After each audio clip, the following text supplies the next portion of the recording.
This week in Agribusiness, serving America's most essential industry with agriculture broadcasters Orion Samuelson and Max Armstrong, and featuring agriculture meteorologist Greg Solier. This week in Agribusiness is brought to you by Case IH and your local Case IH dealer. Coming up on this weekend's broadcast, some high-profile attention to the farmer's role. Hello, everyone. Welcome to this weekend's broadcast. Mike Pearson is away this weekend. A little bit later, I'll explain what he's been up to this past week. We were noticing earlier in the week the President of the United States was out on a farm. He went to the farm operated not far out of Chicago by Jeff and Gina O'Connor. They welcomed not only the President, but Secretary of Agriculture Vilsack and a member of Congress. President Biden spoke of the battles against inflation and also global food insecurity. And he talked about the need to double crop on some of our crops. We'll visit about that a little bit later on. About an hour away from where the President was, Chad Colby was out in the field here in the planting season. He checks in with us. Max, you're 100% right. Huge gains in planting progress this week with the unseasonable warm weather. Let me tell you, it was great to see producers getting this crop in the field. One time this past week, I was stopped in a field and I saw 14 tractors running. It's been a busy time. We want to encourage everyone to be safe and be sure also to check out our tech segment coming up this week as well. I'm going to show you some pretty neat technology I got a chance to see for the first time. Yeah, Chad commented to me it was nice to see wheels turning on many farms where producers hadn't been able to get into the fields in a very wet spring. We heard the same thing from J.J. Pyle this week when we were in central Iowa, not far out of the town of Nevada. It's been a very different spring, as J.J. noted in his role with BASF, compared to what we saw 1 year ago. Last year, here in central Iowa, we were done planting. You know, corn, beans, everything. It was very smooth. A lot of stuff went in the ground really fast. Many of your growers like to plant their soybeans early, and if they had been able to do so this year, when would those beans have gone in? Well, there's a lot of guys that are realizing that corn, the conditions on corn are more important to have correct than soybeans. And with cooler, wetter conditions, with seed treatments that we offer from BASF, like Obvious Plus and Alivo, have really helped us to put that on the seed and be confident putting that in the ground in cool, wet conditions early. So a lot of growers are moving to the approach of planting their soybeans early, trying to harvest those growing degree units.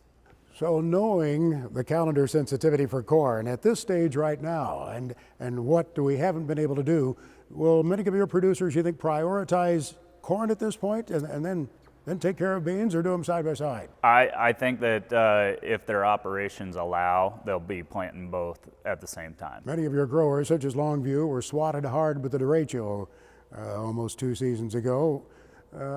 How did that impact? I can imagine there was a variety of responses to that and the way operations sprang back, and some of them may have struggled with that. How would you describe that? The derecho was a devastating event that we had. I mean, my entire territory had corn flat on the ground. There were a lot of guys that tried harvesting a bulk of it, but then there were other guys that other operations that tilled it under and collected the crop insurance check. That wasn't just the case on that after the derecho, because we fought it the second year, dealing with volunteer corn from the pre-side all the way through the post-spraying season. So it was a challenge staying on top of things, but as of right now, as we're going back into a corn crop after that derecho, things cleaned up real good last year, and I would say that the biggest impact was that guys went more into a rotation versus going away from some of the corn-on-corn acres. As farmers were getting into the field in central Iowa and other places, Inflation was very much in the news. The Consumer Price Index came out this week, but farmers have already seen inflation in their crop inputs, something that Iowa Senator Joni Ernst talked about a few days ago when she visited with members of the Farm Broadcasting Association. Inflation is at a 40-year high. Gas and diesel prices are near all-time records, and our fertilizer costs are up. And this is something that even normal Joe American who may not be connected to agriculture, he's now understanding that fertilizer prices are up. Why? Because we're all talking about it. And it's important. They hear about it when we're having the Ukraine discussion. So everyone understands that, but our farmers are the ones that are feeling it. So I do believe that the solution to the energy crisis that we are facing is to unleash American energy production. And of course, you know, I come from Iowa. We're the #1 ethanol producer. I do believe that part of that solution must be our biofuels. It is a cleaner and cheaper source at the pump for all of our consumers. Joni Ernst talking about something that we're all facing right now, inflation, even though the report on consumer prices this week showed inflation slowing a little bit. Let's remember that was a report for April, and fuel prices have bumped back up since then. This portion of This Week in Agribusiness is brought to you by Firestone Ag. The Firestone Ag Dealer Network offers you the support, inventory, and resources you need. Visit firestoneag.com to find your local certified dealer. And we find here with us this weekend talking about the market scene, welcoming back to our studio Dale Durkholz, Grain Cycles. Good to see you. It's been a long time. Hey, it's good to see you. I think it's been like 3 years since I've seen you, and a little bit less since I've seen Mike, but this is the first time I've been up here since pre-pandemic. A lot has changed, by all means, and USDA addressed some of that, I guess, this week. Let's talk, first of all, about that supply-demand report, looking at our domestic crop production this year. Always seems early to me to be plugging in numbers for a crop. Well, they do the best they can at this point. They came across this year, they used the acreage numbers that they were given on the March 31 report. The beans, they left the yield that they'd used back in the outlook for them at 51.5, but maybe the biggest surprise was they used a corn yield of 177 bushels. Compared to the outlook for them, they had a trend yield number at 181. So apparently they were kind of looking at what's going on with the lateness of planting, number one. Number two, probably some of the lingering wetness we're really seeing up in the northern plains, and trying to make an adjustment. Well, we could lose some acres, but we can't use a different acre number, so maybe we'll cut our yield back a little bit, and ended up with a production number down there around 14.5 billion bushel. Are you convinced the corn yield will be cut that much, knowing what we know right now anyway? Not necessarily. There's an interesting corollary that I told people about here. I looked all the way back at 1978. And 1978 planting of corn and beans, even for that matter, was about the same as where we are this year. We ended up with a corn yield, first time we were over 100 bushel nationally, but it was above the trend yield by about 4%. Not below, but above. Beans, we ended up with a yield that was about, I think it was 2% above trend. So even though we planted the crop really late, we still ended up with good crops. And I think some of the attitude may be kind of masked a little bit here as we see the numbers this week by the fact that I think a lot of people are thinking, corn planting this week is going to be huge, and gauging by what I've seen on the way up, yeah, it certainly could be. Still in the northern plains, places like Minnesota, a lot of wet soils yet, inaccessible. There really are, and that really has gotten some talk out there about, how many prevent plant acres are we going to see up in that part of the country? And certainly we aren't going to see anything probably in terms of total like we had in 2019, but we could go back to like 2010, 2011, I think it was, and we had somewhere around 8 or 9 million total, with the bulk of them up in that area. So we're probably going to lose some acreage up in the northern plains, certainly. Many farmers who wanted to plant soybeans early didn't get to have quite that opportunity they'd hoped to have to achieve yields that they'd like to see. we haven't done much damage to the bean yield yet, though, have we? No, not really. And, you know, and looking at what happened in 1978, you can't convincingly say we've done a lot of damage to corn yield here either. You know, it's still a long growing season, whether it's through the summer or how long the tail end is going to be, you know. So there are a lot of tales to be told at this point. And I think the market's probably going to start to adjust to that. I want to talk with you a little bit about wheat. They're taking a wheat tour in the week ahead, and there's been some moisture in wheat country. We'll visit about that, and maybe even Ukraine, too, as we continue our visit this weekend with Dale Dirkholz. This portion of This Week in Agribusiness brought to you by Firestone Ag. Harvey Firestone invented the first pneumatic farm tire, forever changing what it means to farm hard. Visit FirestoneAg.com to learn more about this history and tire solutions for today. And with us this weekend, it's great to have Dale Dirkholz here. The wheat crop, it's not getting a whole lot better. It's pretty hopeless there this late in the game. Does some of that late moisture, though, make a bit of a yield difference in spots? It can. You know, wheat, a lot of people get excited about wheat, but it's really a crop that depends upon spring weather. Right. That's where the ultimate yield really comes from. You know, the USDA, their number today on winter wheat, 1.173 billion or 1.173 billion bushel.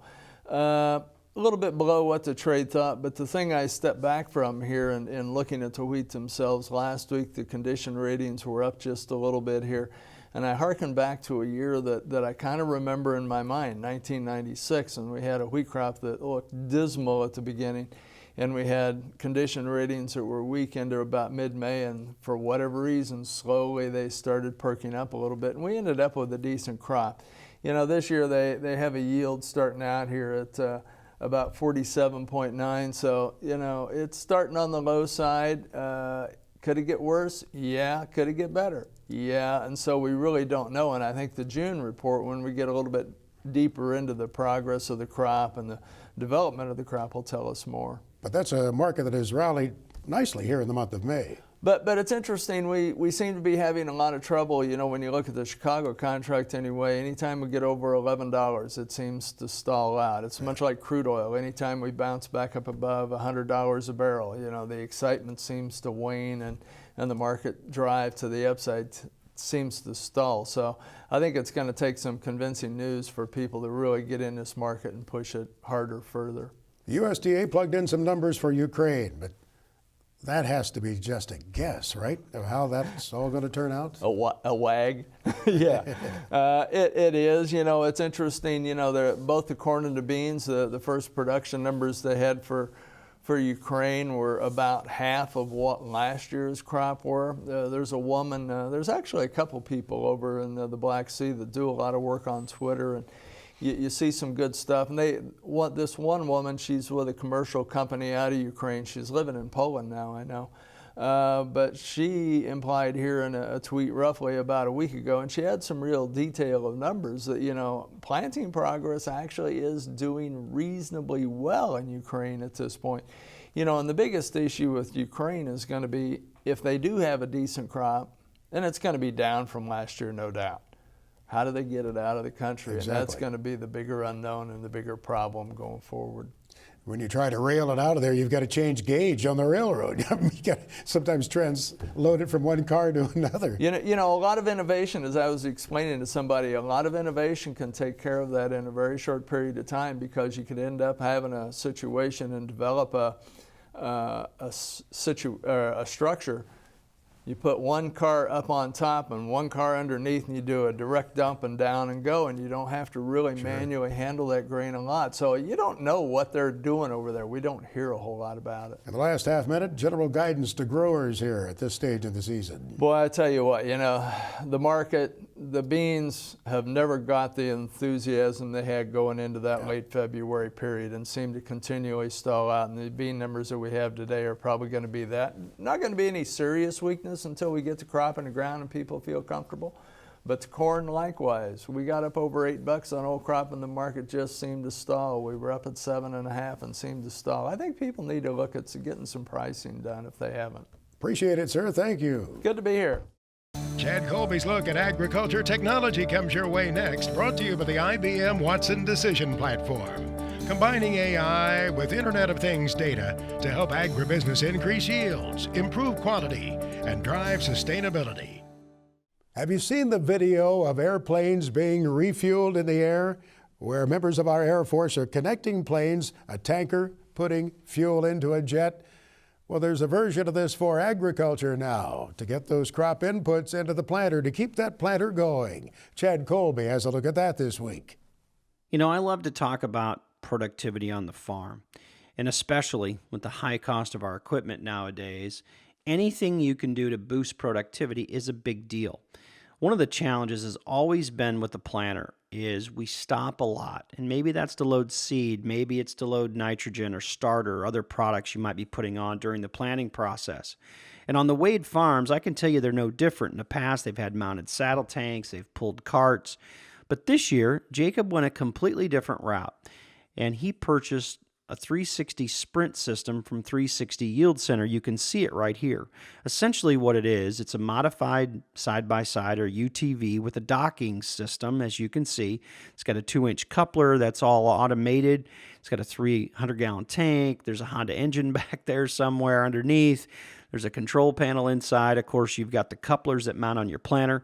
Jacob's got 2 tanks on his planter. One's 750 gallon and one is 400. One is for starter, one is for nitrogen. Again, in the past, he had all kinds of tanks, but the reality is when he's putting on 25 gallons of nitrogen an acre, you got to fill up quite a bit. We're talking about 5 to 6 times an hour, and with a planter of that size, 60 foot wide, you're covering a lot of acres. So anything you can do to keep that thing moving is a big deal. When I sat in the side-by-side, I can tell you the process was super easy. Jacob did inform me he's got several of his guys that can run that thing without any trouble. It's worked great all season. And I think any time that you can use technology like this to really make a big change or boost that productivity, that's a big deal. If you go to the 360 Yield Center's website, they've got an innovative ROI calculator, and you can put the numbers in yourself. And let me tell you, add an extra 2 or 3 hours of planning time to a 60-foot toolbar like that, that is definitely a win. As is the case with the pilots up in the air, I would think with that support vehicle there, the operator has to stay very alert to keep pace with that unit in front of him or her. Well, a little bit later on, we'll talk about mental health awareness once more. During this Mental Health Awareness Month, farmers are not at all immune to those challenges.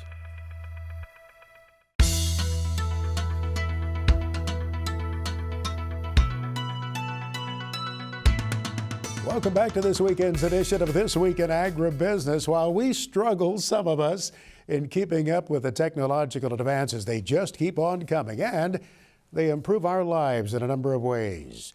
Chad Colby shares that even your local volunteer fire department has some new capabilities now thanks to technology, and they are better protected when they try to get you out of trouble.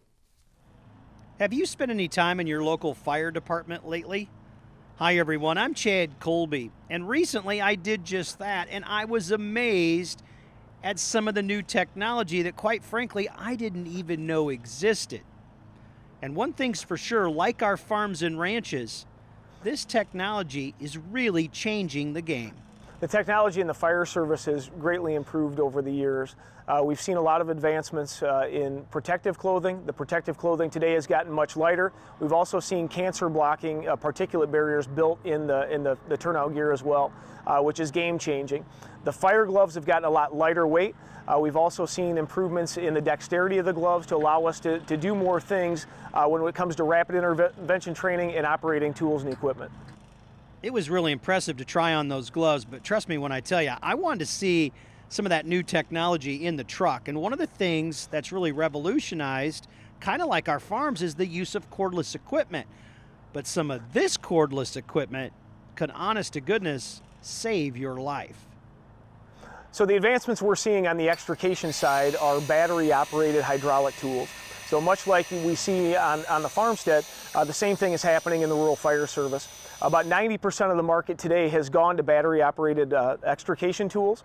So we can cut apart cars, we can cut apart farm machinery, same thing on the silo side. And the platform we're using primarily with Amcus is on the DeWalt side. So we can take that from the extrication tools, the hydraulic tools, into the hand tools, the drills, the cutoff saws, and sawzalls, which work extremely well and very fast and efficient in getting patients extricated today in today's world. And like your cordless tools at home, there's some amazing attachments for these machines that make them really versatile. So the tips that we're seeing today, we've got a gator grip, which is really nice. It's a wide body tip that will give us more surface area on extricating people out of vehicles. But it's also got removable tips that'll take a spreader today from 32 inches to either 36 or 40, which allows us to now pop doors in one single motion instead of using multiple tools to do that. They even showed me how they use that tool to lift up a car. So you can bet at your local fire station there's a lot of great new technology. And some of that technology could help to save your life. Our thanks to Nick Dingus, our friend at Dingus Fire, for sharing some time there with Chad Colby to talk about those advances that they have, even at your local volunteer fire department. It allows me to remind you to appreciate those first responders in your community who come there in your time of need. In that subject of technology, we also share with you some insight from Chad Colby about sprayers, how they're controlling right down to the plant how much crop input is sprayed there. Sprayers like this didn't exist when I was a young man. Shoot, I remember when my dad got his first 60-foot hydraulic fold pull type sprayer. My goodness, my father thought he won the lottery, I think. Well, maybe that's because he had to pay for it too. But systems on sprayers have really changed, and it depends on what the mission is. Trucks like you see right here have one real defined mission, and that's high rate application.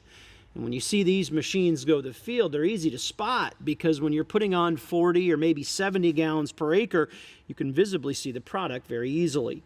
Most commonly around the Midwest, though, are row crop sprayers like this one. Now, this one is equipped with flotation tires on it, but once the crops are up, they'll put narrow tires on, and this machine will go down those corn and soybean rows no problem. Typical technology in these machines really is no surprise. They've got auto steer to guide the machines through the field, and they pay really close attention to the product.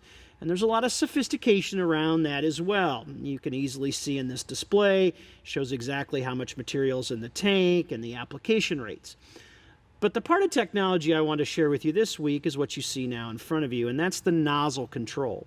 There's several manufacturers that offer individual nozzle control, and I don't mean just on and off, I mean the ability to control the rate. This is one of my favorite drone shots. It's high resolution, but it's also in slow motion, and you can see those pulses as the product is put on this field. So I wanted to find a better illustration to show that for you. So as this is on pavement, I'm going to pause the video here for a second. Keep your eye on the near side of the boom. As this operator turns to the right, the boom is so long that the actual boom goes backwards, and historically it would over-apply in those areas. With individual nozzle control, as you can see, it's turning them on and off, but also, most importantly, can control the rate.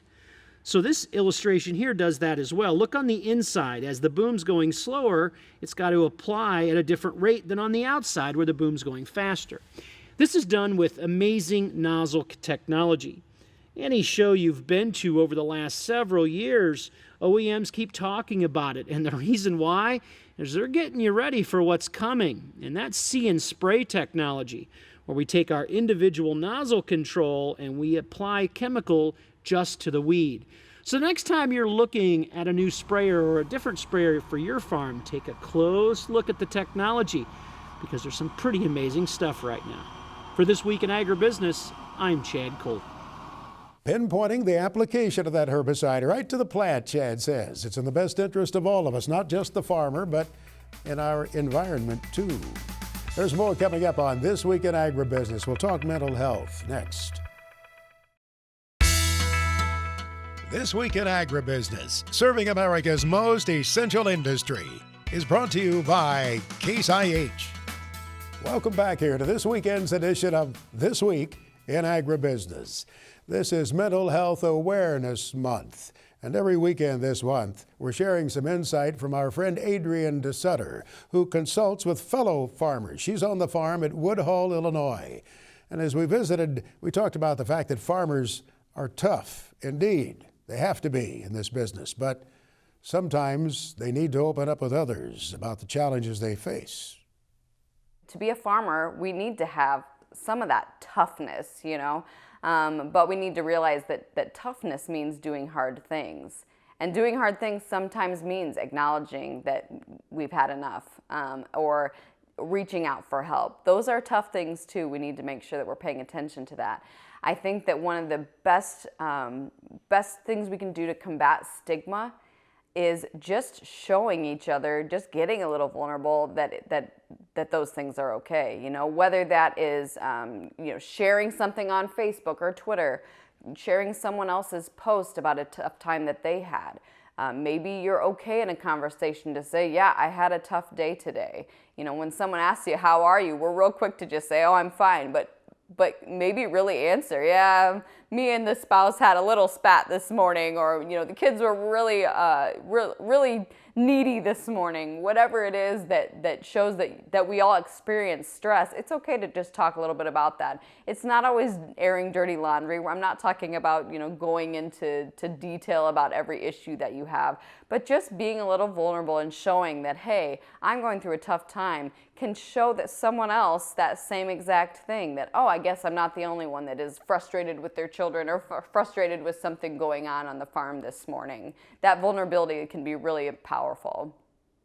Many of us have a friend that we cherish so much, and we may never tell them that, but we value them so much and we're close to them. And that communication with a friend can really make a difference, can it not? I mean, if you just say, hey, I've got kind of a load of stuff here, and maybe they've been waiting to hear you say that. Absolutely. Again, that you opening up to someone else about the things that are going on in your life can sometimes be exactly what that peer or that family member needs to feel more comfortable sharing some of what they're going through. And I know in farm families, talking about mental health kind of seems hokey, for lack of a better word. You feel like it's something that just is uncomfortable, and that's okay. I'm not asking you to be an open book about everything going on in your life, but just trying to just throw in a few short things here and there that just show that we're real people and that we really do have struggles, again, can create that connectedness with other people and break down that barrier. Sometimes there are people of wisdom in our rural communities, and they may not be family, they may not be a minister or a pastor necessarily, though that might be a good avenue, but sometimes they're just somebody you've respected, you grew up around them, you've known them a long time, and maybe that's someone you could approach? Absolutely. Whoever does it for you. There's certainly experts out there that we need to go to if we're experiencing a mental health condition like depression or anxiety. We need to make sure that we're focusing on professionals for that, just like we would with any type of condition, medical condition that we have. But there is value you can get from conversations with anyone. Sometimes it's my own children or my spouse or my mother, whoever it is for you. That's, you get to figure out who lightens that load for you and focus on that. Luckily, Farm Bureau has put out a poll, and they showed in this survey that 44% of farmers do feel more comfortable talking about mental health now than they did about a year ago. That's giant. But we're definitely noticing that survey results still say that the majority of people still feel that stigma in some way or another. So we're definitely making progress, and that's wonderful, but we want to continue to work on this so that we can make sure people who need to get help feel comfortable to do so. That is magnificent. You and others are moving the needle. That's great to hear. Well, we look forward to visiting with you again next weekend here on This Week in Agribusiness. Adrienne, thanks for spending the time with us. Thank you. Adrienne shared with us there is a website up and operating now. They're slowly building it out, making it a little bit better, but it offers resources, mental health resources for the people of agriculture. Write this website down. Keep it handy. farmstateofmind.org. farmstateofmind.org. Greg Solier now brings us his farm weather forecast for the week ahead, presented by Pivot Bio Proven 40. Predictable, productive, weatherproof. Turn to a better nitrogen. Turn to Pivot Bio Proven 40. Learn more at pivotbio.com. The rain has continued in many areas where farmers have wanted it to dry off. Minnesota is one of those places I noticed the other day. This is fishing opener weekend. Big deal. 500,000 Minnesotans go out to the lakes and the streams. But our friend Joe Gill in Albany, Minnesota, reported there earlier in the week 2 to 3, 4 inches of rain in some spots.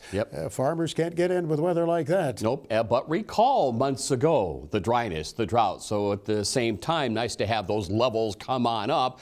And the rains have eased on down a little bit, but they're back into play here later in the week. And looking ahead on the extended maps and charts.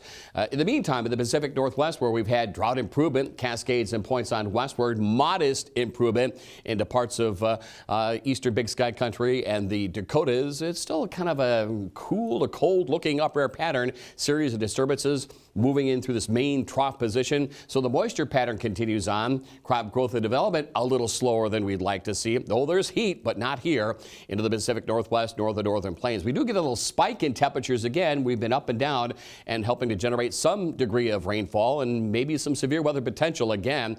What else is new later in the week across the Dakotas? Note the cooler to colder air for this point in May across Idaho, Montana, some lowering snow levels again, and another system ashore into the Pacific Northwest. So little change in the weather out there. It remains pretty active. And the southern extent of that troughiness, if you will, still driving a couple of features, but this time of the year, the air is dry until you get into parts of the plains. Boy, you folks in West Texas, boy, last week early on, 3-4 days worth of 100-degree heat, and we're still not done with that hot ridge, by the way. It appears with time it wants to establish itself here in disturbances that will likely run the top of it with time. That means at least early on in the week, severe weather potential across parts of the plains, a stray shower, Napa on northward, and another one of these weak disturbances up aloft trying to move on through, and there may be perhaps a shower of the Sierra, lowering snow and rain levels into parts of the central and southern Rockies. A little something out there. Wind and heat and storms.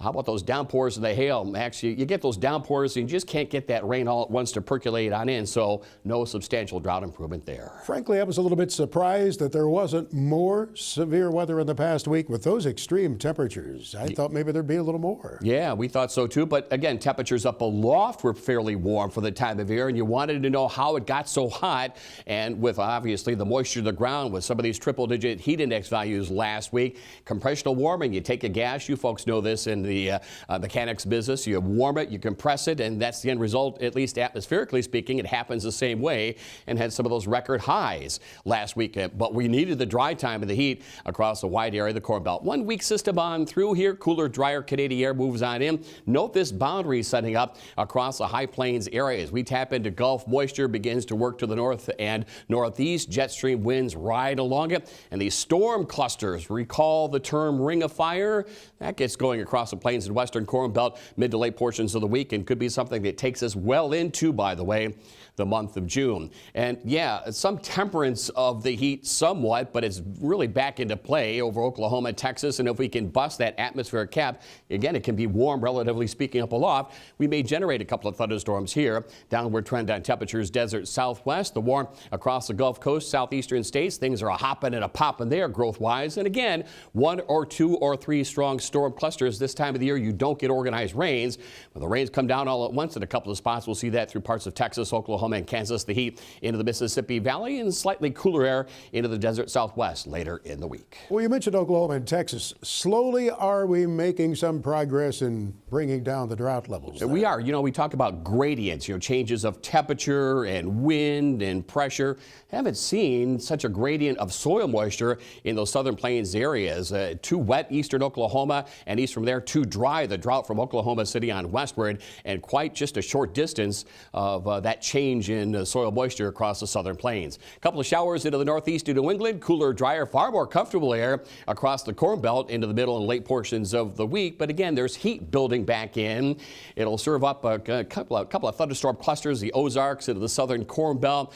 A couple of showers to the western Great Lakes region, cooler, drier air into the northeast of New England. So this window of opportunity appears to be shrinking later in the week and takes us into probably June as well. So get it done while you may and where you can. Certainly safety first. Southeastern parts of the country. Last week we had that weather system drift in off the Atlantic. A little more progressive west to east upper level wind flow and a cool front with drier air for the Carolinas. Severe weather as the heat moves back into the southern plains and lower Mississippi Valley. And we're back into play. Thunderstorm activity into the Tennessee Valley, sections of Oklahoma and Texas. Note here the wet areas, not much farther west into the dry areas of the drought region, and a couple of showers and thunderstorms into the southern mid-Atlantic region down through Florida. Otherwise, typical late May weather continues on in the southeast. Greg Solier is back with his extended farm weather forecast for the country, presented by Pivot BioProven 40. Predictable, productive, weatherproof. Turn to a better nitrogen. Turn to Pivot BioProven 40. Learn more at pivotbio.com. I got the feeling from hearing his words just a few minutes ago that for those of you who've been able to get some field work done right in the heart of the country, the window of opportunity may be a narrow one. Let's pursue that a little bit here with Mr. Solier. Precipitation for the week. Yes, there will be some, won't there? Now, there certainly will be, and we continue to see expectations of rain and severe weather and a delayed severe weather season materializing, and where we don't need any more of the wet weather and the severe weather down through the Arklatex, the Ozarks, across the Ohio Valley with time. This is especially later in the week. Severe potential back into play through the upper Midwest, parts of the Plain States areas. Maybe a fair covering of moisture here into the worst drought areas. There'll be a couple of downpours even in the desert Southwest and probably into the mountain base areas. And look at the moisture Pacific Northwest. So overall, despite the snow in the forecast, some additional drought improvement, further planting delays through the upper Midwest, and the wet weather pattern continues on through the Ohio Valley. Scattered moisture is expected for the time of year, max off the Atlantic and through Florida. The week ahead of Memorial Day, do you see much warmth? Look at the gradient of temperatures here. Look at this trough into the high plains, points on westward. You get that dip and it runs the periphery, the backside of the hot ridge, and look at the warmth. If you're in the ground, things are hopping and popping. You can certainly testify to that. But at the same time, if you're still trying to get in the ground, probably some delays in the likelihood of an extended severe weather season even into late May. Eastern and southern Great Lakes into the southern plains, normal precip here. Wet weather, some drought relief across parts of the Great Plains and into the Pacific Northwest too. We know it can stay cool on into the month of June. Do you see that this year? A little sliver of cooler to colder air kind of retreating northward, but kind of intensifying western Canadian prairie.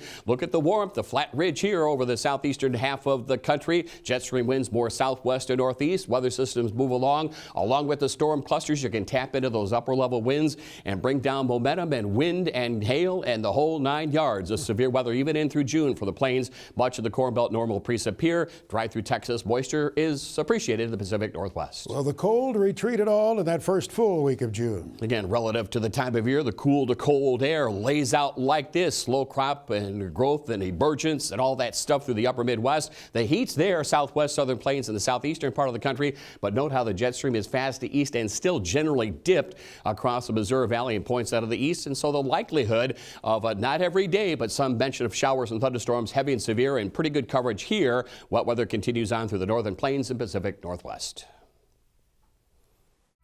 Next on This Week in Agribusiness, it's Max's Tractor Shed, spotlighting another great American tractor.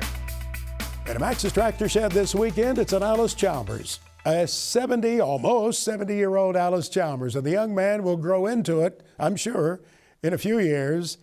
Max's Tractor Shed is brought to you by Store Lock Tool Cabinets. They have them in a variety of colors. They have them in all sizes, it seems, a variety of sizes. You can find one that'll fit your shop and really improve your shop at StoreLock.com. On the Zwick farm in Ohio, now that's to the west of Akron, south of Cleveland a ways, Eric Zwick is carrying on a tradition, just the way his father had tractors when the family members came along. Eric Zwick has acquired a tractor for his son. Eric was telling me that he and his dad, Darrell, knew about this Alice WD-45, knew the gentleman who had it, knew he was willing to sell off his collection, and the WD-45 is a special model for the elder Mr. Zwick, as that is the model on which Darrell learned to drive. Eric Zwick says the WD-45 that they've acquired will have no role on the farm other than for show and parade duty. It's way too small for anything else on their grain farm, where in a few years, 11-month-old Oliver Zwick will no doubt enjoy his very own Alice Chalmers at Seville, Ohio. We're getting into the tractor show season. Coming up next weekend is that Got to Be NC Festival at the North Carolina State Fairgrounds. That's Friday through Sunday. I'll be announcing the parade on the fairgrounds there at Raleigh on Sunday. Let's find out what's moving across the block at Big Iron Auctions as we bring in our friend Mark Stock.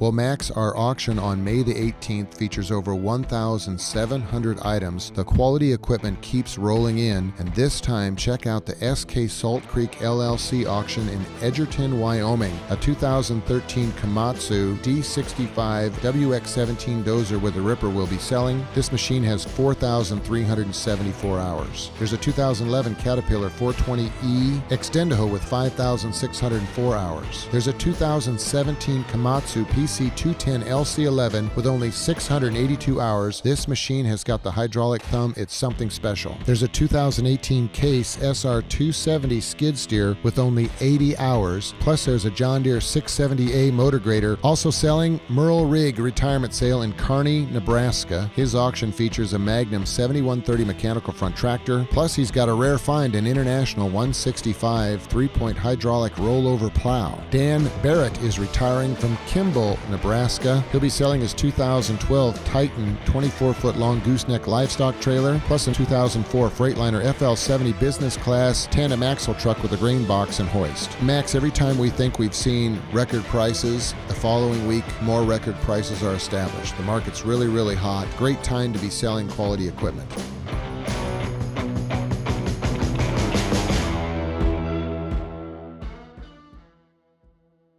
South Dakota is the location on the map where we're headed this weekend to visit with an FFA member. Trinity Peterson joins us from Willow Lake, South Dakota. How are you, Trinity? I'm good this morning. You said you're on a farm as we were visiting just a moment ago before our visit here with the television audience. Pinpoint that on the map. Where are you actually located?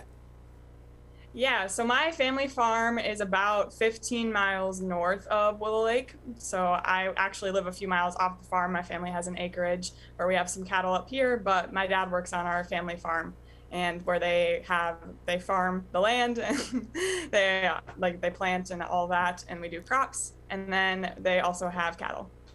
And you're a student at Brookings. Yes, that's right. I just finished up my freshman year at SDSU. Finals week was last week, but I'm currently studying political science and agricultural education. What's that career goal out there that you're thinking about?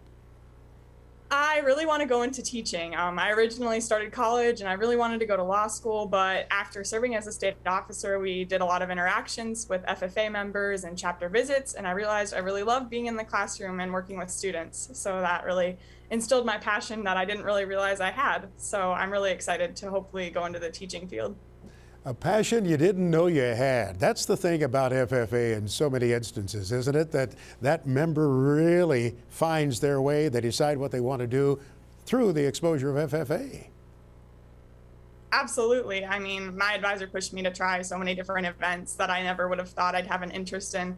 And, you know, I actually excelled at quite a few of them, and I realized this is something I really enjoy doing. And I think that it definitely is like that for a lot of students and helps them find their passions.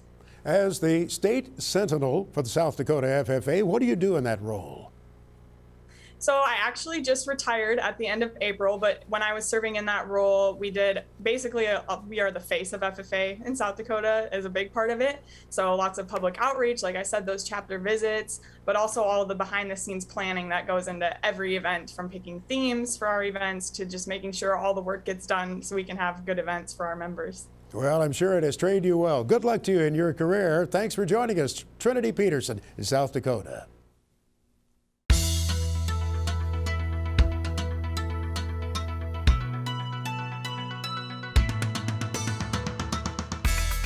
Now, about those farmland prices, I've asked the question many times in recent days. I've asked farmers, bankers, realtors, These prices up in the stratosphere, are they showing any signs of weakness? And the answer has always been no, not yet. Not even with higher interest rates that are coming along. Randy Dickhout talked about that this week. He's a senior vice president with Farmers National. That's a farmland management, farm real estate firm based in Omaha. About those interest rates? That will put some damper on the land prices, I think. But on the flip side, you got that inflation worry that's going to be higher than it has been. So that, makes the demand for farmland to go up and to buy it now. In the 1980s, it was, buy it now, borrow everything you can and pay it off with cheaper dollars later. We're not to any of that extreme. And also in the farm crisis, we didn't have the farm incomes, the income generated by those acres to, really warrant some of the prices. And they were cash flow problems. And Randy Dickhout with Farmers National says he believes those farmland values will stay elevated as long as commodity prices stay strong. Here's one other interesting fact he shared on Feedstuffs 365 last week, and that's the fact that 80% of the farmland being sold, 80% of it is going into the hands of farmers. Yes, you do have those outside investors, you do have some institutional investors, but generally 80% of it is being purchased by farmers. Well, our friend Mike Pearson was on the road this week, Burley, Idaho. I think that's between Twin Falls and Pocatello, a little bit northwest there of Salt Lake City. He was speaking to the bankers there. We expect him back in the studio here next week, and we will look for you too. Thanks for joining us on This Week in Agribusiness. So long, everyone. Closed captioning for This Week in Agribusiness is brought to you by Kubota. Shape your world. This Week in Agribusiness is brought to you by Case IH.